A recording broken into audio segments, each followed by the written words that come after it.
Have you ever seen a gadget, something along this lines? It's tight, kind of rubber-esque. It's larger on one side, tapered on the other, as one can see.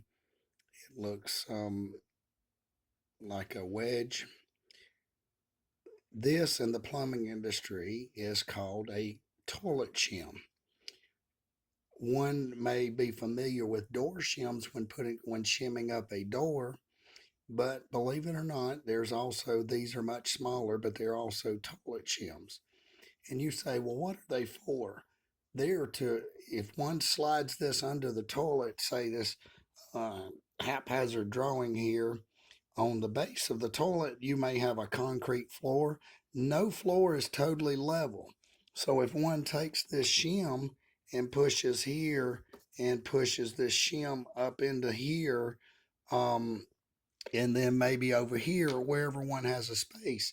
Well, if there is a certain amount left over, simply take your razor knife, cut the edge off, make sure this is up. If you want to caulk it around the base of the toilet, that's fine, but just make sure this is not protruding out.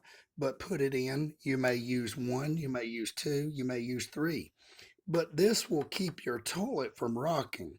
And all floors, I shouldn't say all, but the majority of the floors are not 100% level.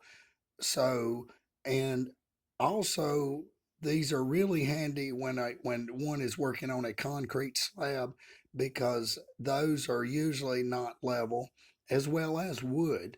But so if one just takes this and puts the small end first, slides it up in there, say the bottom of the toilet on the floor sits here, simply take your razor knife and whack off this much.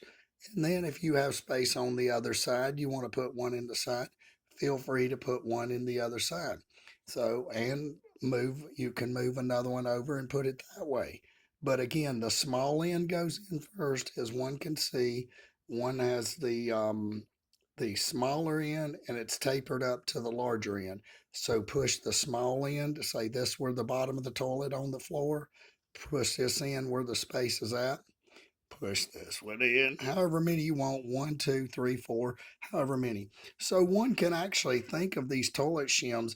And also one tip here, they make two or three different types of these. This is real rubbery. When one squeezes this is very rubbery. This is the one I like personally.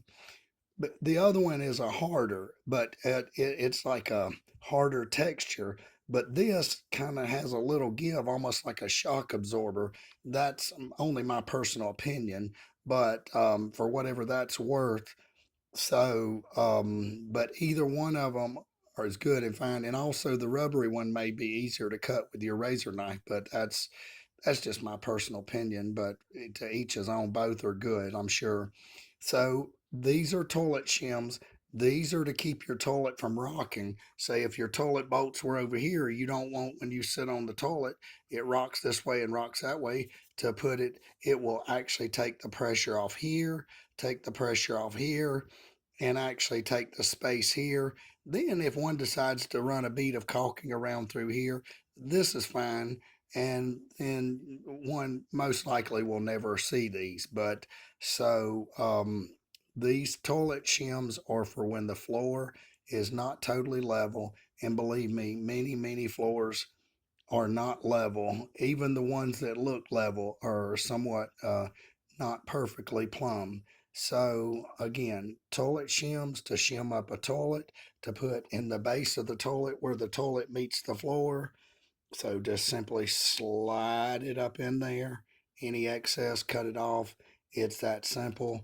It'll save you a lot of grief, and it'll make the toilet bowl itself more stable than the toilet rocking doing this number. And the more rock you have, the more you put on pressure on the bolts, the more you wear the wax ring out under there.